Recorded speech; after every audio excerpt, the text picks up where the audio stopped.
Olá, pessoal. Eu sou a Raiele, sou discente do curso Licenciatura em Matemática, bolsista do PIBID, e irei apresentar o trabalho enviado para o evento. O título é O Ensino de Matemática através do Instagram, vivenciado no PIBID, com os autores Jaziel Ferreira, Raiele Barbosa, Matheus Costa, Luan Alves e Douglas Silva. O trabalho apresentado é um relato de experiência desenvolvido pelos bolsistas do PIBID no Colégio Caíque. Iniciaremos falando sobre nossa trajetória no PIBID e algumas atividades feitas no decorrer do PIBID, tais como a leitura dos documentos que regem a educação brasileira, como o BNCC, DCT e o PPP. Também o uso das plataformas do ensino de matemática, como Kahoot, Instagram, YouTube, entre outras.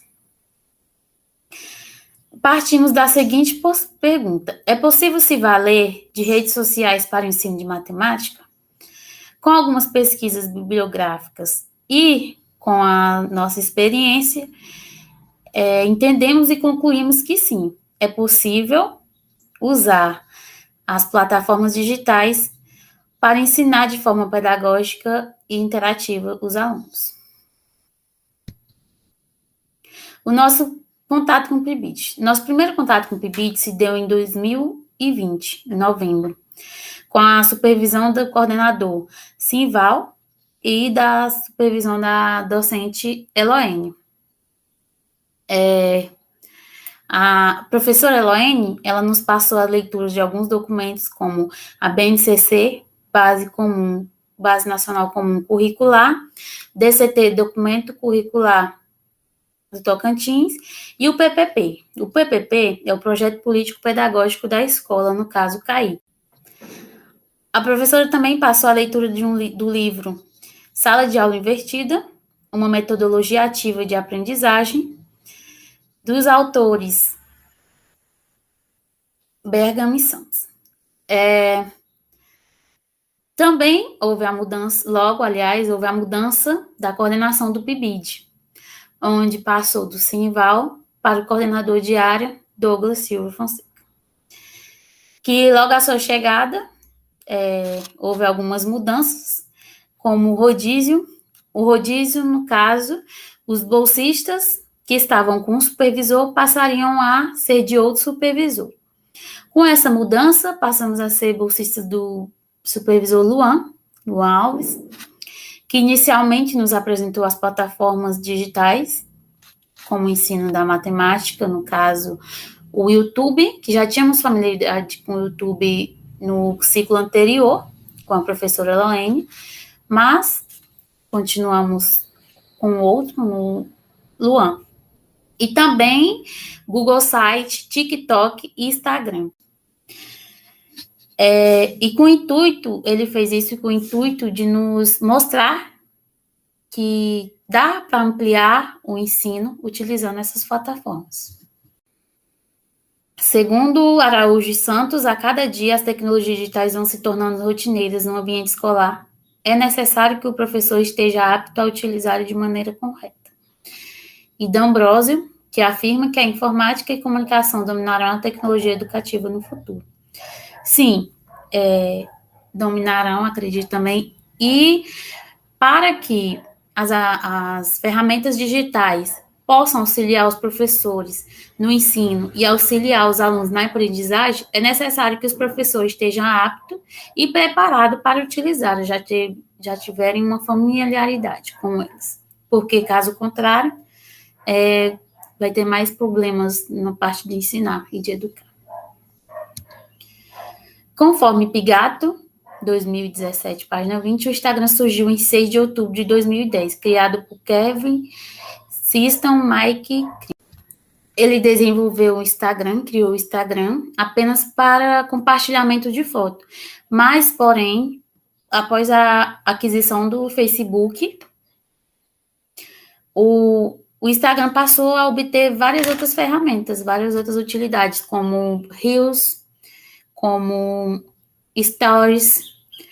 No caso, foi os que a gente mais usou, foi os stories e os reels para apresentar os nossos conteúdos. A criação da página PIBID, Kaique CMTO, no Instagram, já havia sido feita com o grupo anterior de PIBIDianos do Supervisor Luan. Porém, a gente deu continuidade. O professor marcou uma reunião para a gente fazer o cronograma de postagem. No caso, ficava de segunda a sexta, cada dia um aluno, um bolsista, ia ficar responsável pelas postagens. Tivemos a liberdade de escolher os conteúdos que queríamos praticar, que queríamos compartilhar. Então, o professor nos deu essa total liberdade. Cantar. As redes sociais, como Facebook, WhatsApp e Instagram, tiveram um crescimento de uso, 40% na pandemia. Muitas empresas, blogueiros, influencers, passaram a usar mais o Instagram para divulgar seus produtos, divulgar seus produtos, divulgar as empresas, divulgar seus trabalhos. Então, teve esse acréscimo quase na pandemia. Apesar de que a gente também se baseou nisso. Alguns conteúdos matemáticos que utilizamos para apresentar no Instagram foi polinômios, operações básicas, potenciação, raciocínio lógico, áreas e figuras. Aqui está polinômios, regras de sinais, porcentagem, raciocínio lógico, assim como também operações básicas, como adição e subtração. A gente também utilizou a plataforma Instagram para divulgar nossos trabalhos em outras plataformas. A gente fazia vídeos no TikTok e divulgava aqui. A gente postava um vídeo novo no YouTube, divulgava também. A gente fez um podcast um PIBIDcast, com a presença da professora Patrícia Silveira, que, no caso, ela falou sobre sua experiência como ex-supervisora do PIBID. A gente também fez uma gincana com os alunos do professor Luan, em que a gente queria conhecer os alunos, nos apresentar e ter um momento com eles, para nos familiarizarmos mais. E foi bem divertido e bem educativo também. Aqui também dá para vermos o feedback dos alunos, não sei se dá para ver direito, mas tivemos um ótimo feedback, várias respostas, tivemos muito retorno, até mesmo quando a gente não postava, alguém mandava, estou com saudade, foi muito gratificante. Então, voltando à pergunta, é possível se valer das redes sociais para o ensino de matemática? Sim. No decorrer desse trabalho foi apresentado.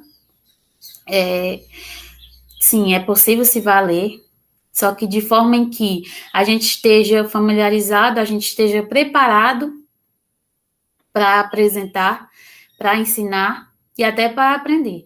Porque o Instagram, ela é uma plataforma social em que a gente usa no dia a dia, o próprio social da gente, o pessoal. Então, a gente tem que estar preparado para entender que o aluno ele também vai estar lá assistindo o conteúdo e pode se afastar um pouco devido a aparecer uma história, alguma coisa interessante do pessoal dele que ele quer entender. Então, a gente já tem que estar preparado para entender isso. Então, por isso a gente criou, teve dificuldades devido a isso mesmo, para chamar a atenção dos alunos. Então, a gente teve algumas dificuldades, sim, na hora de preparar o conteúdo, de entender e de fazer as gravações, porque a gente tinha que preparar um conteúdo, uma apresentação em que o aluno ficasse interessado em assistir, em que ele não pensasse assim, tá chato, eu vou assistir outro. Não, ele estava interessado ali a gente chamava a atenção e também deixar o aluno com curiosidade de pesquisar mais sobre o assunto proposto. Mas foi muito bom, a gente conseguiu superar essas dificuldades e foi muito gratificante, por isso mesmo a gente quis basear nosso trabalho nisso, no Instagram, devido também os feedbacks dos alunos também, o retorno das pessoas, que às vezes alguns não eram nem estudantes, mas olhando ali já respondia, não sabia, muito bom, então isso foi muito gratificante. E muito obrigada pela atenção de todos.